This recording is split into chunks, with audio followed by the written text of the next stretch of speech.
كانت الدنيا همه جعله الله الفقر بين عينيه وفرق الله شمله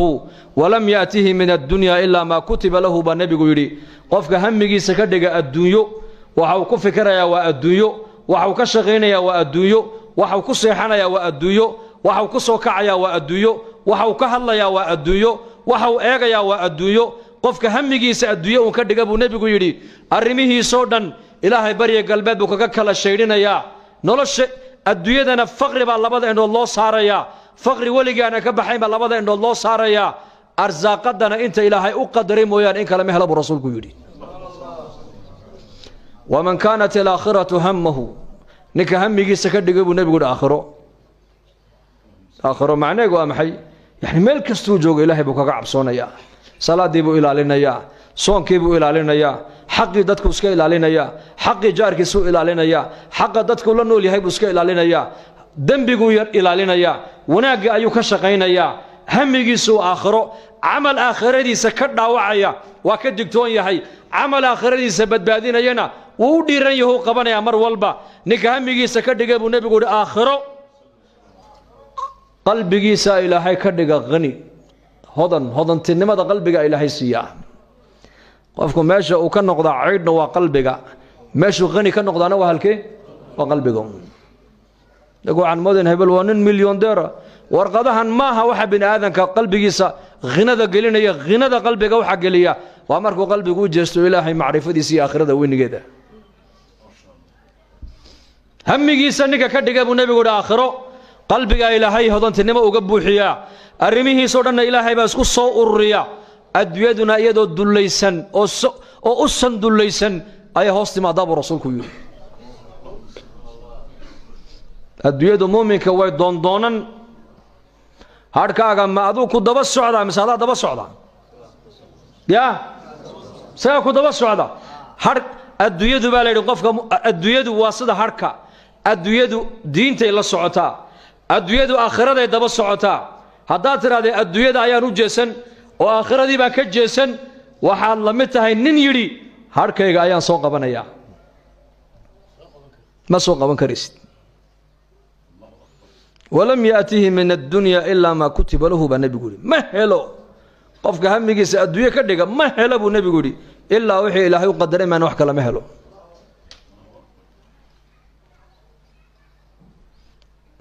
marka adduunyadan ilaahay baa nagu dhex abuuray oo inagu dhex imtixaamaya marka adduunyada ka tagana diinteenu inama leh hada ogaada adduunyada ka shaqaysan laguma leh ka shaqayso laakiin qalbiga ha gelin taajir noqo laakiin adduunyadu qalbiga inay ka gelin dhakhtar noqo laakiin lacagtu qalbiga inay ka gelin mas'uul noqo laakiin adduunyadu qalbiga inay ka gelin waxaad noqotaa bay yiraahdeen culimadu sida doonta waxa loo isticmaalaa bariga misabada maxaa laga ilaaliyaa biyo inay galaan hadday doonta iyadoo badda maraysa oo rukaab iyo badeecad la saaray ay biyo galaan iyadii waxa saaranba way qarriqmi sooma qofka bini aadanka adduunka inuu ku noolaado ilaahay baa ugu talagalay inaad shaqaysataa oo wax barataa oo taajir noqotaa oo dhakhtar noqotaa oo injineer noqotaa oo caaqil noqotaa ilaahay baa kuugu talagalay noqo laakiin adduunyadu qalbiga inay ka gelin hadday adduunyadu qalbiga ay ka gasho adiga waxa ku saaranba wadagiyo ugu dad badan ba maanta way dageen Abu Bakr as-Siddiq radiyallahu anhu maal qabeen booha ninka umada ugu khayr badan booha Abdurrahman bin Auf maal qabeen booha tobankii jannada loo bishaareeyay kamid booha Uthman bin Affan maal qabeen booha tobankii jannada loo bishaareeyay kamid booha Jarir bin Abdullah al-Bajali ogaas booha ajil saxaabada nabi Muhammad raga ugu qiimo badan booha saxaabada rasuulku tujaar bay lahaayeen uqaal bay lahaayeen shu'ara bay lahaayeen dhakhtaray lahaayeen umara bay lahaayeen fuqara bay lahaayeen muallimiin bay lahaayeen ulama bay lahaayeen ogaasiyay lahaayeen laakiin marka la eego aakhirada iyo diinta xaqa way ka wada sanaayeen iyagu xaqa way ka wada sanaayeen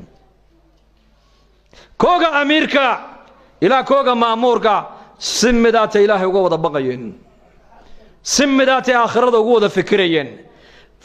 cabsida ilaahay ay ka baqayaan iyo aakhirada ay ku xisaabtamayaan waxay u dhib yaraysay ma taqaanaa in adduunka dusheeda xaqa ilaahayna iska ilaaliyaan xuquuqda bini aadamkana iska ilaaliyaan aakhirana ay tagaan iyagoon waxba lagu lahayn Abi Bakr as-Siddiq radiyallahu anhu khilaafada islaamka markii loo dhiibay waa markuu nabigu adduunyada ka intiqaalay sallallahu alayhi wasallam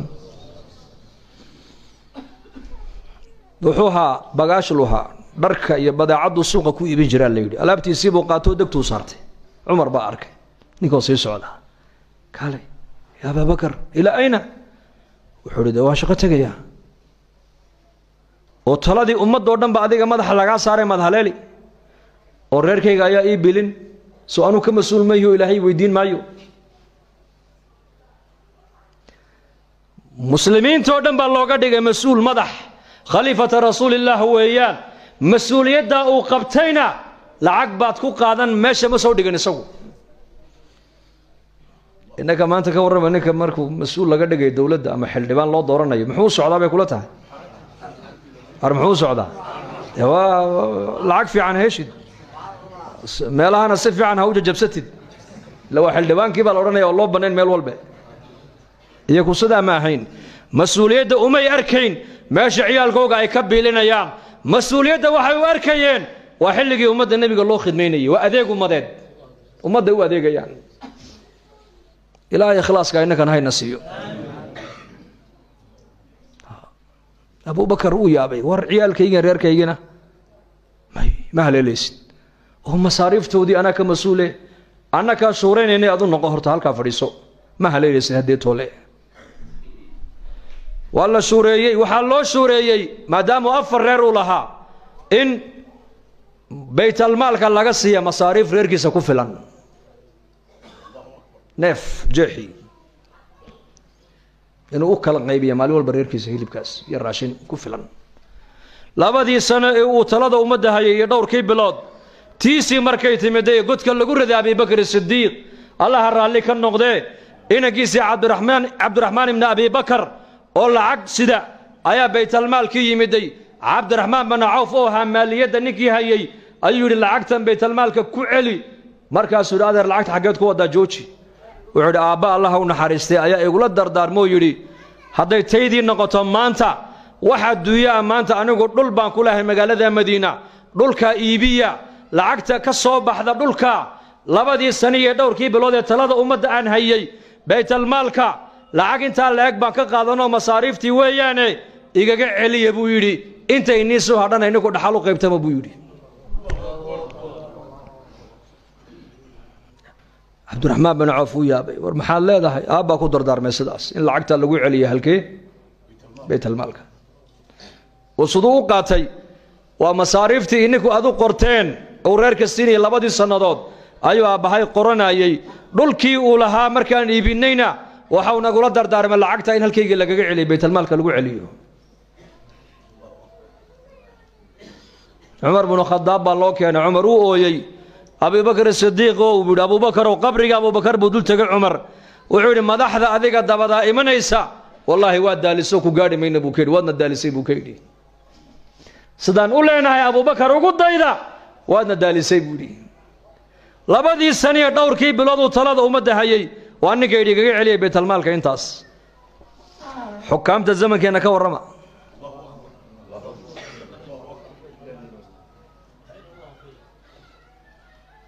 waxaasi maxaa keenay waa alla ka baq ilaahay bay ka cabsanayeen aakhirada ku xisaabtamayeen markaas koogii madaxa ahaa حق إلهينا وإلاليي حقوق دي بني آدم كان أساسه اسكا إلاليي كوغي فقير كاها حق إلهينا اسنو اسكا إلاليي حقي داد كان اسكا إلاليي وكوغي فقير كاها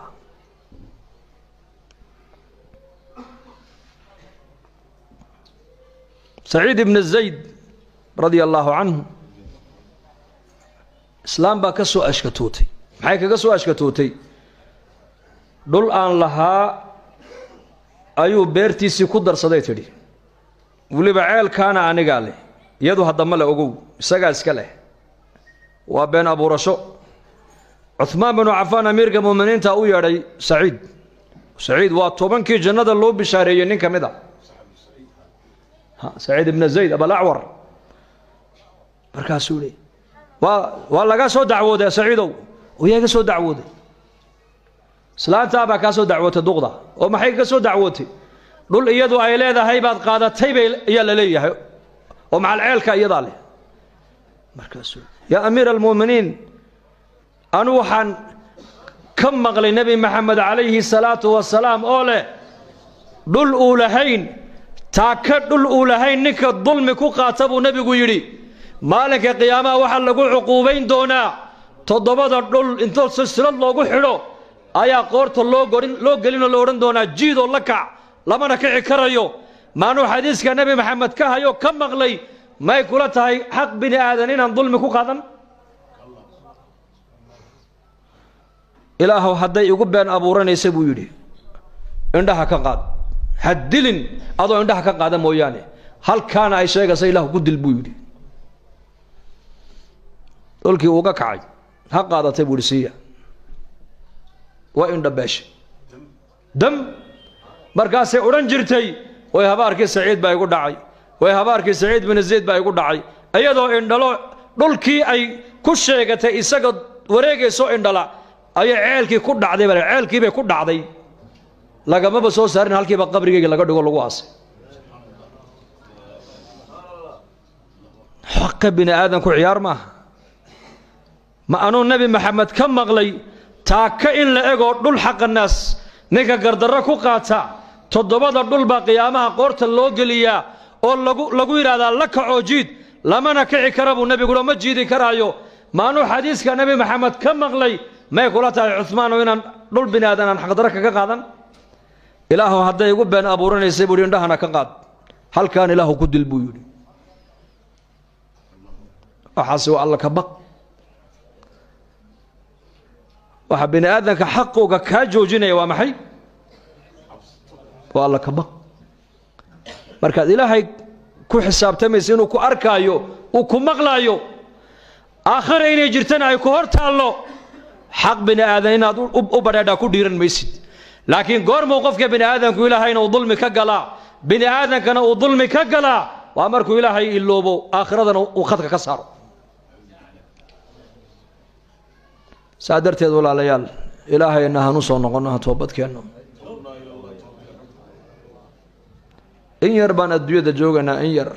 yar wamaa tadri nafsun maada taksibu gadan wamaa tadri nafsun biayi ardin tamuut berri toole nin walba waxa uu la kulmi doono kama warqabo meesha qabrigaagu noqonuu qabrigaygu noqon kama warqabno marka walaal waa inaan aakhiro ku xisaabtanna aakhiro ma dheero innahum yarawnahu baciidan wanaraahu qariib ilaahay baa sheegay qiyaamuhu ma dheero xaggeenna waa kaa dheer yahay laakiin nidaamka ilaahay marka la fiiriyo arrintu waa dhowdahay bacithu ana wasaacatu ka haatayni labadaa farood buu nebigu isku dherariyey fardaa iyo murdisada iyo fardhaxada buu nebigu isku qabtay markaa buu nebigu yidhi anigiyo saacadda qiyaamadu sida labadaa farood iskugu xigaan baan iskugu xignaa buu rasuulku yidhi marka ilaahayna hanu soo noqonno han ka baqna ilaahay quluu laa ilaaha ila allah laa ilaaha illa allah muxammadun rasuulullah diinteennana ma aragtaane han ka shaqayno oo shaqada diinta culummada iyo macallimiinta oo keliya ka mas-uul maahinaya jamaacadade qof kastoo muslima diintan xilba ka saaran inaad naftaada islaaxisaa waa waajib inaad ummadda islaaxeegana dadaalka aad ka qayb qaadataana waa waajib dacwa ila allah fariidatun sharciya wa daruuratun bashariya bay dhahdeen culummadu dadka oo ilaahay xaggiisa loogu yeedho waa fariida sharciya weeyaan waana daruura bashariya bashariyadoo dhan baa maanta dacwadda u baahan muslimkii baa u baahan in salaada loogu yeedho oo maskiidka loogu yeedho oo xalaqaadka loogu yeedho oo diinta loogu nasteexeeyo gaalkiina wuxuu u baahan yahay in iimaankii islaamnimada loo bandhiga buu u baahan yahay mas-uuliyaddana xilkaana nebi maxamed calayhi salaatu wasalaam baa ummaddiisa saaroo yidhi laa nebiya bacdii walaa ummata bacdakum alaa falyuballiqa shaahid minkum alghaa'ib aniga nebi igama dambeeya buu nebigu yidhi ninkana ummadin igama dambaysee kiina xaadirkaee maanta ila joogow kiina maqan gaadhsii faruba muballaqin awcaa min saamicun iyo kuway maqlayeen saxaabadu intay nabiga ka maqleen bay adduunka dhan gaarsiiyeen halkii maalintii risaalada ay gaarsiiyeen baa la yiri inay ka soo noqoto mooyaane halkii ay dhigeen bay taagan tahay maanta insha Allah inaguna in diinteena ka shaqeyno wada niyooda insha Allah habeen damana waa jimce markaska ka soo qayb gala kulanka diinta wali xaafadiinan markasku nii dhow yahay oo marka ilaahay dartii u baxlay naga yiraahdan ha cabsoonin iska bax warma baxayno nimba Allah waageedo xanuunka corona la bumbuuninay ayaa adig corona laga helay 14 cisho qolka ku jir mu fadhiyo masoo ka baxay uu ku jiray mid baa la sheegay islaantiisii ku yiri hay soo dhawaan ciyaalka hay soo dhawaan aniguna socdo 14 cisho uu fadhiistay qol dhexdii si uu hargabka uga baxo qalbigeena in adduunyadu ka baxdo oo caalamada makhluuq ka baxdo oo zamanka aan ku tacalluqsanahay aan sii deyno oo xariirka ilaahay aan soo adkaysano 4 bilood inaan masjid dhex fadhino uma baahnin masjidku waa raaxo wali bana Soomaa hada inta ay saacadan wada hadlayna imisa dareenkiinu ziyaadaya imisa aniga dareenkaygu isbeddelaya ilaa waxaan ka hadlaynaa waa diin marka insha Allah bal yaala insha Allah waqtiga iigu dhow ee fursada iigu dhow inaan bal jamaacadada ilaahay dartii u baxaya 4 bilood 2 bilood fasaxiyad aan haysto inaan ilaahay dartii u baxo يا بليون إن شاء الله إن شاء الله هذا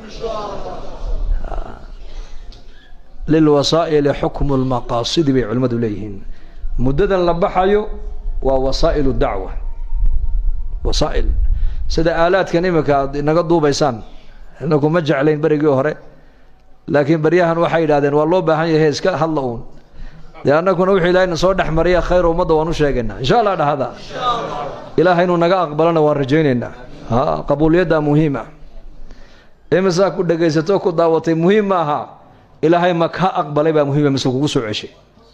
إلهي نقا أقبله إن شاء الله هبين دمنا فكر ديك وكسو وضا قيب قلنا ضد بدنه ولا لهنا وحنونسا أيا جرو الدعاء دونا سأو دعين بين إن شاء الله دنبيقنا الله داف دنبيق والدينتنا الله داف دينت الله ينو معنا maralkeena Allah shaafiyo mawtaadkeena Allah u naxariisto amni iimaanka Allah inoo ziyaadiyo taacada Allah inoo macaaneeyo dhalinyarada wiilal iyo gabdhaha Allah inoo hadeeyo madaxdeennana wixii diintiga dalkiga dadka u daacada Allah tuso muslimiinta meel ay joogaan muwaafiqiin midnimana Allah siiyo nin walba uu ka kurbaysan kurbada Allah ka qaado dad badan oo xaadiriin iyo kuwa qaybin oo ducada dalbay baa jiree mid walba uu ka kurbaysan Ilaahu adaaga kurbada Ilaahu ka qaado caafimaad sariic Ilaahu sii khaatimada Ilaahu noo hagaaji waxaan ku hadleen Ilaahu hanagu qaban ya Allah noo naxariiso dad noo naxariisan ayaa noo naxariisan ayaa dad noo dhaafan ayaa noo dhaafi amniga iimaanka Ilaahu noo adkee ربنا ظلمنا أنفسنا وإن لم تغفر لنا وترحمنا لنكونن من الخاسرين سبحان ربك رب العزة عما يصفون سلام على المرسلين والحمد لله رب العالمين